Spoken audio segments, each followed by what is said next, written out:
Welcome back to Dave's Movie Diary. Why do some movies become part of your life? I don't know if there's a simple answer to that question. Obviously, sometimes it's the film, sometimes it's when you saw the film, it can be the people you watched it with, sometimes it's something you can't really explain. Well, today I'm revisiting Fletch, the 1985 comedy starring Chevy Chase. Seen this movie a hell of a lot of times over the years, and I still think it's one of the funniest films of the 1980s, or any other era for that matter. I'm not going to answer that question yet. I'll come back to it at the end of this pod, because after nearly 40 years, I think Fletch might actually give me an answer. So why am I returning to Fletch? It's just always been there. I think I've taken it for granted. I know virtually every joke in the film. I know the impersonations. I know what's coming, the big scenes over and over. To be honest, I thought my dad might be interested to watch it with me, give him a bit of a lift. He's always enjoyed this film and Chevy Chase's comedy over the years, so I thought it was a good one to watch with him in particular. It still works. The bigger issue usually with comedies is that they're the hardest genre to make timeless. Jokes date pretty quickly, or they can. References within jokes can date. Even the style can date. But some comedies survive, and Fletch is one of those films for me. Always keen to rewatch this one. So what's the plot about? Fletch is Irwin M. Fletch. Fletcher, known as Fletch. He's an investigative journalist, played by Chevy Chase. We see him at the start. He's working undercover on a story about drug dealing on the beach there in LA, posing as a homeless man with a Lakers t-shirt on. He's trying to work out who's supplying the drugs and who's ultimately behind that operation. And we quickly learn that he's comfortable living under many assumed identities. Then his investigation takes a very strange turn. He's approached by a guy called Alan Stanwyck, played by Tim Matheson. Now, Stanwyck says that he's a wealthy businessman, but he's dying of bone cancer. And in a couple of months, he is going to be in a lot of pain, and he doesn't want to be around. He offers Fletch $50,000 to kill him. And that way it'll be murder, and his wife will be able to get the insurance money. He's got everything planned out for Fletch to escape, and just seems too good to be true. Fletch, oddly, is suspicious, and he starts asking some questions. You know, why does he want to die? Why does he want Fletch to impersonate him? Why is he willing to pay so much money? Why does the whole thing feel wrong? So he starts investigating Stanwyck along with as a side investigation to his main gig, which is the drugs operation at the beach. And suddenly the story about the drug operation becomes connected to something a lot bigger. And he's trying to work out, well, who is Stanwyck? Who is he really? What's he really involved in? Everyone seems to be hiding something. This is where the impersonations become such an important part of the story. Fletch moves through the investigation pretending to be a variety of different people. Among them, a doctor, a guy from the securities investigation from the government, well, I'll go through them soon, but there's tons of them, and they're hilarious. Basically, every time he walks into a situation, he's essentially improvising. He's also got to keep dealing with his editor, Frank Walker, played by Richard Libertini. Now, Fletch isn't exactly the easiest journalist to manage. He disappears from work all the time. He's late. He's very casual, bad attitude, constantly creating problems for himself. He's also very good at what he does, so he does get more slack than anybody else.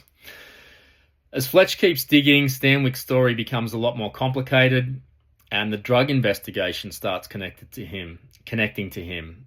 Questions about money. There's people who don't want Fletch asking questions, including the police.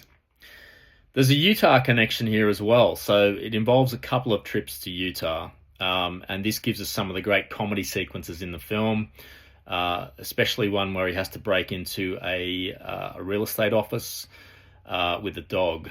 I love that part. Fletch is also increasingly under pressure from the police. They're watching him at the beach. They're also watching him dig into Stanwyck's life story.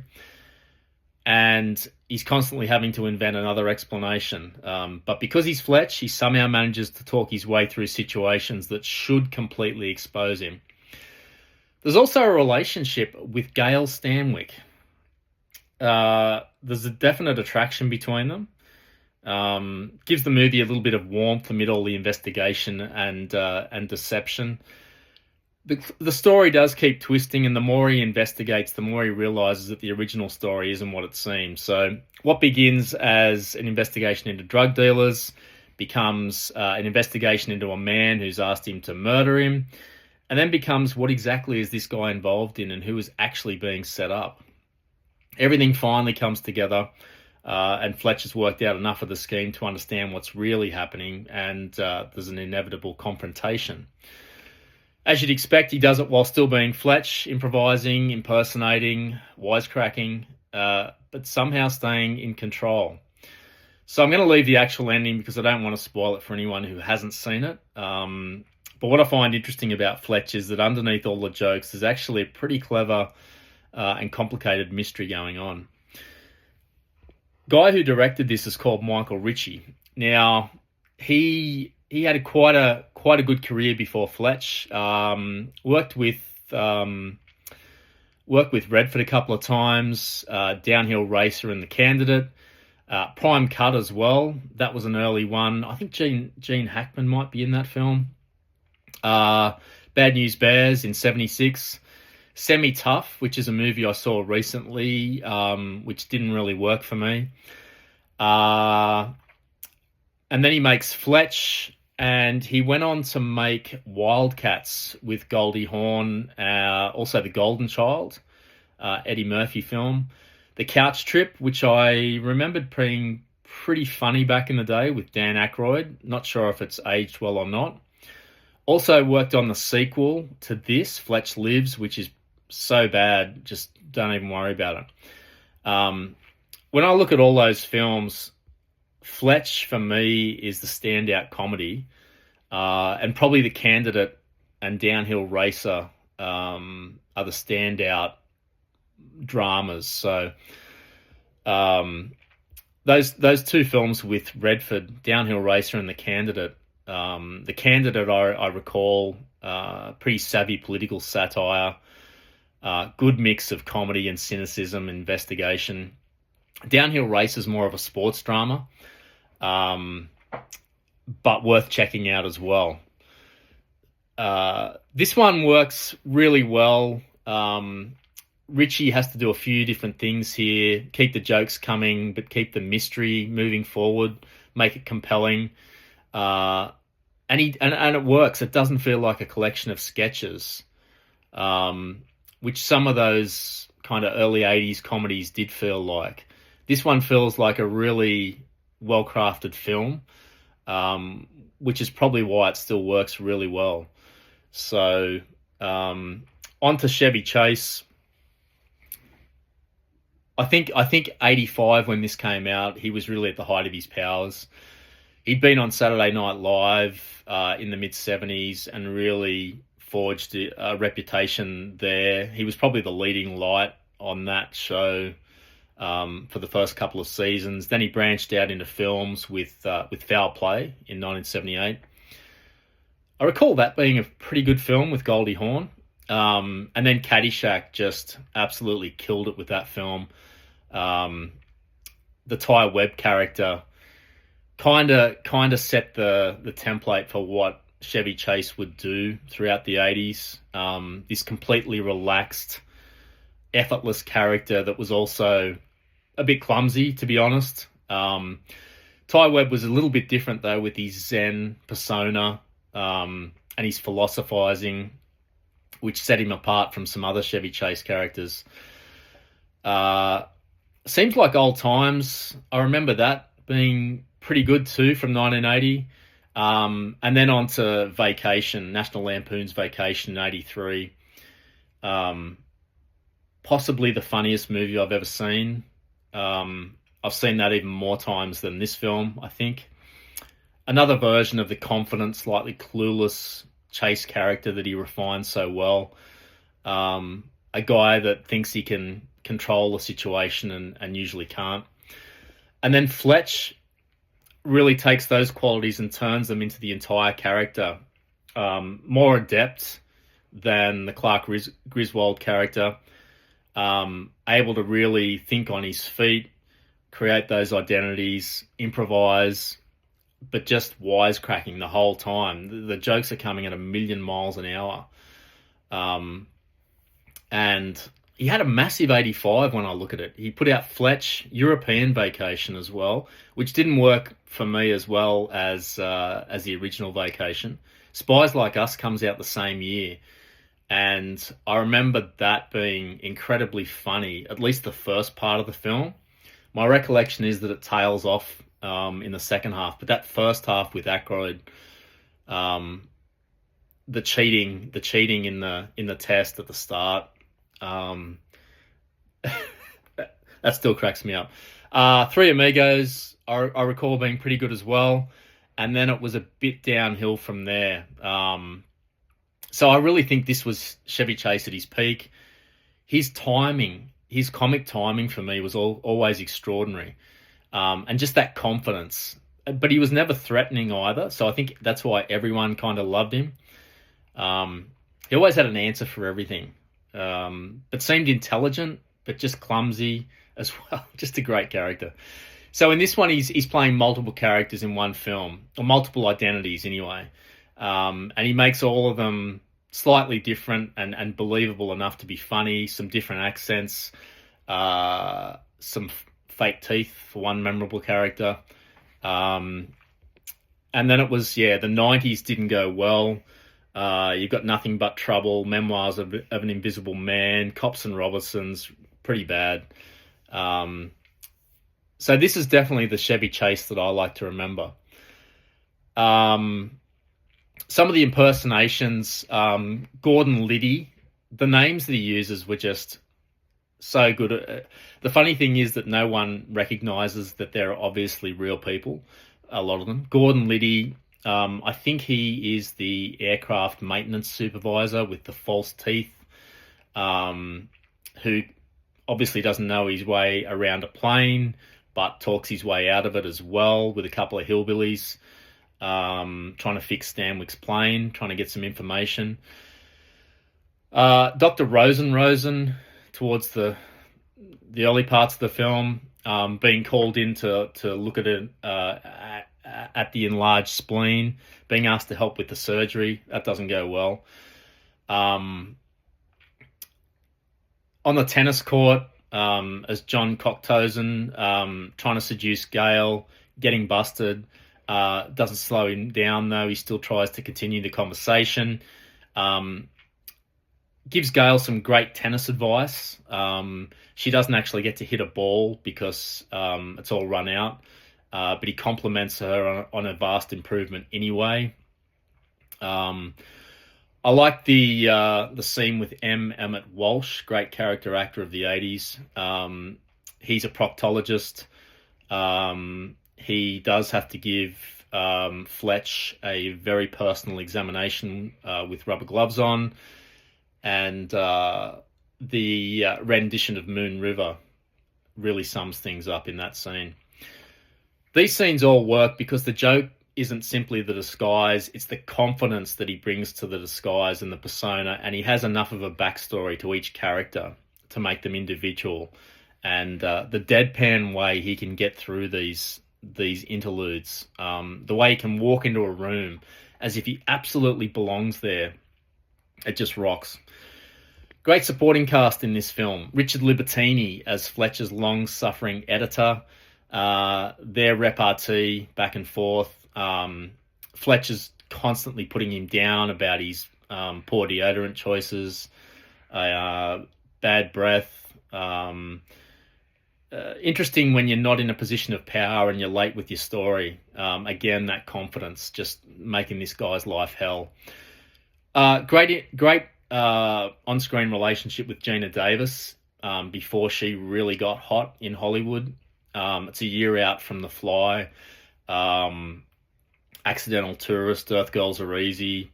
That really great run she had there for a while. Real warmth in their relationship. They can muck around with each other. She gives him a lot of back scratches.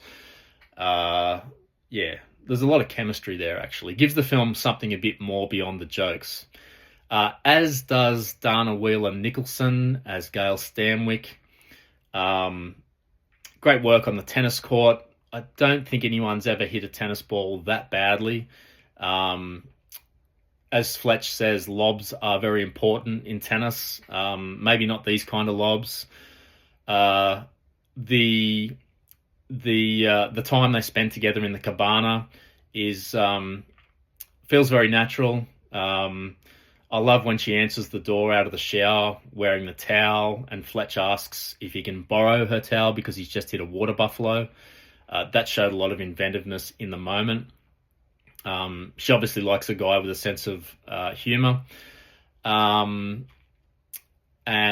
the interludes with Underhill, of course. Mr. Underhill, very cruel, mean guy who doesn't want to tip any of the staff at the country club.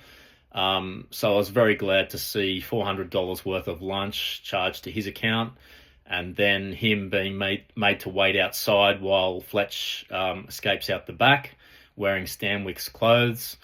A very, very much an insufferable bore. Always great to see Emmet Walsh. A year earlier in Blood Simple, which I've talked about on an earlier pod.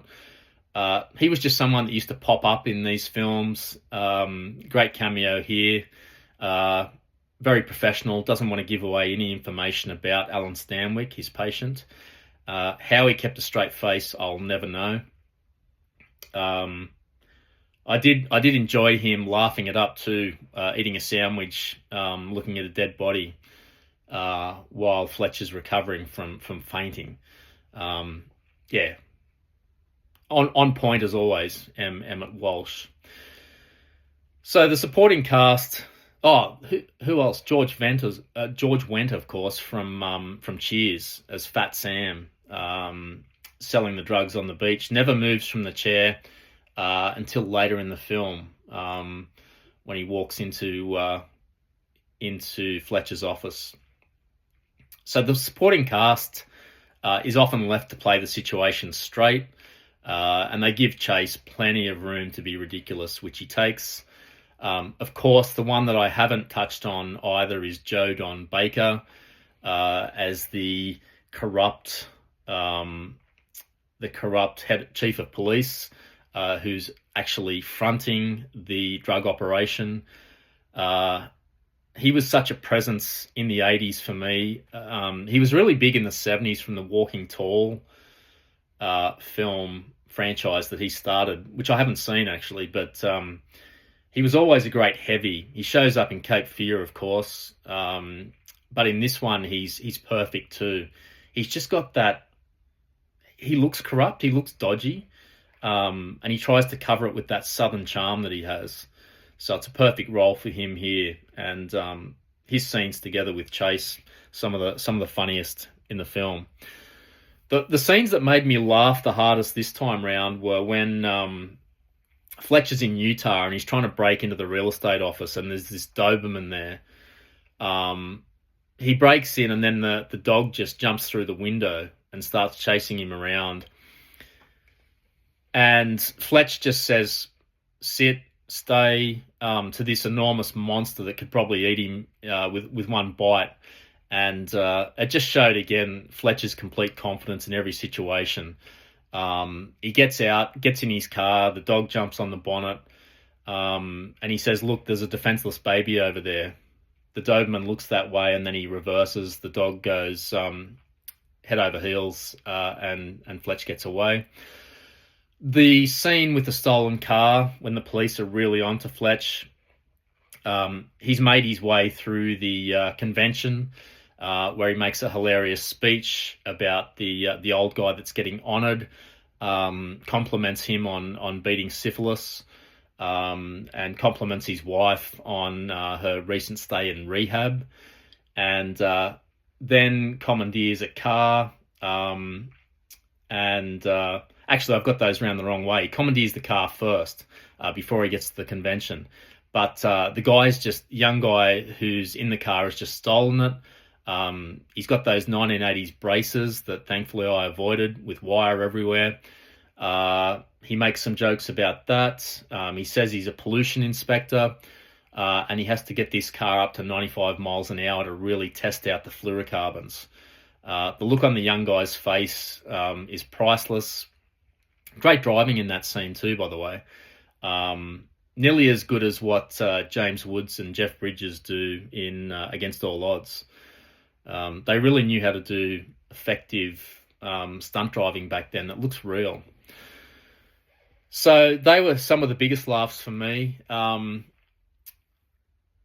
His seduction attempts with Gail, I've already talked about, and anything to do with Underhill made me laugh as well. Harold Faltermeyer, not a name that most people would realize or recognize. He did the score for this film, the soundtrack, and what I find is that every time I watch Fletch, I have a great time and what have you. The main thing that sticks with me though is that iconic score. It can stay there for days. It's that perfect little electronic. It's really simple. It just goes round on itself, and it really captures an investigation. It calibrates like someone thinking about something. It's sort of intellectual in some way. It ramps up and down depending on if there's a suspenseful scene. Like when the cops raid the beach, it really kicks out and goes to new heights. It's fantastic. It's so catchy. And he was really in his element in this 80s period, because he did Beverly Hills Cop as well the year before. And the same thing happens when I watch that movie. I love it, but then I can always remember the synths and that pulsating score that goes all through that. Axel F, one of the defining electronic themes of the 80s. And then he does Top Gun in 86. So he does Beverly Hills Cop, Fletch, Top Gun. Again, another iconic electronic score in that one with a huge cultural impact. Running Man in 87, the Beverly Hills Cop sequel, Tango and Cash. Like, how much more 80s can you get? He just seemed to know exactly what was required for the times, and it's just so hummable now. It's still, while I'm reading my notes here and talking about Fletch, it's still there, but I love it. So why does this comedy still work? Well, like I said at the top, comedy, I think, really ages fast. And I've tried to watch a few comedies recently, films that I really enjoyed back in the day. And some of them, I haven't lasted long. I've lasted like 15, 20 minutes, and I can tell it's just not going to happen. And I'm getting too old now to waste time and wait for a movie to improve. So it's just not going to work. So I don't get to as many comedies now, nowhere near as many as I used to, because lots of them just don't land with me anymore. I find most of the new comedies are also not great. So the ones that still work after 20 watches, like Fletch, really tells me something, that this kind of humor done in this style by these guys resonates with me. And for me, I guess it's the timing. I think Chevy Chase has got that perfect comic timing. I love the deadpan way that he delivers it. The script is really strong as well. You can't Doesn't matter how well you deliver it if the jokes aren't great. But I feel like he ad-libs a lot too. I think he was doing that in Caddyshack. I think he's probably doing it at times here as well. And I think these smart directors just let him cook, just let him go. I'd be intrigued to see any of the outtakes for other things that didn't work. A lot of physical comedy too. He does the same things in all these films. He bumps into things, but he makes it look natural. He doesn't make it look schlocky or kind of slapstick. It's professionally done. And he's just so likable as well. You're laughing with him and at him at the same time. It's the same with Clark Griswold in the Vacation films. Caddyshack's a bit of a slightly different dynamic, but it's still there as well. All lovable characters, but I think Fletch is right up there in the great 80s comedies for me. Caddyshack, Vacation, Ferris Bueller's Day Off, but I don't know, I think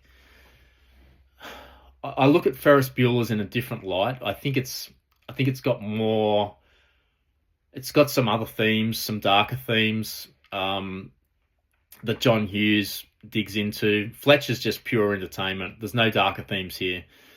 But that's how highly I rate Fletch, that I'm talking about it in the same breath as Ferris Bueller's, because I think for folks of my generation, I was 13 and 14 when these movies came out, and they meant everything to me at the time. So the fact that I put Fletch in there says a lot. This is a movie I can always watch. If I'm down, it makes me feel better. If I'm happy, it even makes that feeling better. I can watch it with anyone. I can watch it with my parents, friends. My kids loved it. They're 19 and 20 now. It works for everyone, for different reasons. For some older folks, it brings back nostalgia from the 80s. It's really quick and entertaining. It doesn't outlast its welcome. The investigation is compelling as well, and then you've got the jokes on top of it. You can just put it on. So look, for me, just about everything works. The screenplay, the mystery, the supporting cast, Chevy, the timing, above all, the impersonations. You could nearly have separate films about some of these characters. They're that good. But yeah, Harold Faltermeyer's score is nearly at the top of all of these things. It's just so good. The fact that I'm talking about a score this much really tells me something. The plot is fairly complex. It took me a few watches back in the day to really get it, but honestly, I didn't care. I was having so much fun watching Chevy Chase try on these different personas that the plot was nearly irrelevant to me. But now that I know the plot, I've got even more respect for this film. It's a cut above. It's definitely a cut above in terms of plot for these sorts of 80s comedies. So this is, like I said, this is probably my 20th rewatch of the film, and I still probably watch this movie every couple of years, and it never gets old for me. It just always delivers, and I don't think there's many films that you can say that about. But I do think it's the aliases and identities that really make it work. I mean, Ted Nugent, the name he gives Helen Stanwyck when they first meet, the iconic 70s rocker. Dr. Rosen penis, that's his first attempt at getting into the hospital medical records area. Then he becomes Dr. Rosen, finally Dr. Rosen. Mr. Poon, who's the SEC investigator. Igor Stravinsky, another famous name that he floats out there. Gordon Liddy, of course, complete with the fake teeth and the slick back hair. Don Corleone, when he's in the Utah motel situation. Harry S. Truman as the insurance agent. He doesn't give a name. I'm trying to recall the name he gives when he's the mattress police, when he gets caught breaking into Sally Ann Kavanagh's place. But the mattress police is a great idea. The mattresses don't have any tabs, apparently. That's a serious misdemeanor. Arnold Baba or Rum. That's where he's near the end on the roller skates with the beard and the robe. Does the little the bum shake there. And Fletch F. Fletch. That's the name he gives to Joe Don Baker when he doesn't want to give his full name. Fletch F. Fletch. Yeah, great stuff. So, easily 20-25 viewings of this film. No, the jokes and the impersonations. I still laughed. I'm not discovering this film anymore. I'm just reconnecting with it. And it still works. So I don't know what more I can say about it. I do think it's a date film because it's funny and entertaining. I think most people find it funny or elements of it funny, and laughter is one of the best aphrodisiacs, right? It's certainly a hangover film. Moves quickly and it's entertaining. Lots of jokes, positivity, no deep and meaningful message. Doesn't overstay its welcome. Perfect way to get back into life. It's a buddy movie, especially if they know it. If you can quote it with someone, great. You can watch it alone, though. I've probably watched half of those rewatches on my own, and I'm laughing out loud. That says it all. So it could nearly be the perfect comedy. I don't know if that exists, but this is pretty damn close, as is Ferris Bueller's and Vacation. It's in that realm.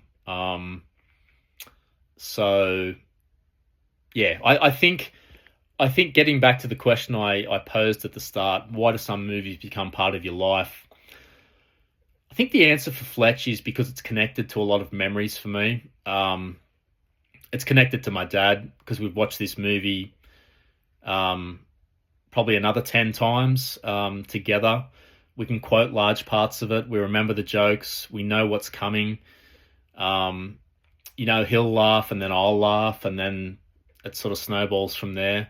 And you can't manufacture that. The fact that my mum sat through it, doesn't like comedies, but she liked Fletch. That shows you how accessible this movie is. And then there's the Chevy Chase element through all those films, again and again and again. Used to watch them on VHS together. And that's why I think Fletch does mean so much more. It's already a great movie, but it's got nostalgia and attachments to people and memories and to a particular period of life. Late teens when I was first watching it in the 80s, late 80s, and all through the 90s and onwards. And I think when I hear someone else say that they love Fletch, that tells me a lot about them, that they're worth knowing and worth talking to. So I think that's why some movies become part of your life, and that's why Fletch is really still becomes a part of my life that I want to revisit. So God, I just love this movie. That's how I'll finish. So that's it for Fletch from 1985. I hope you enjoyed this pod, and as always, thanks for listening. See you next time.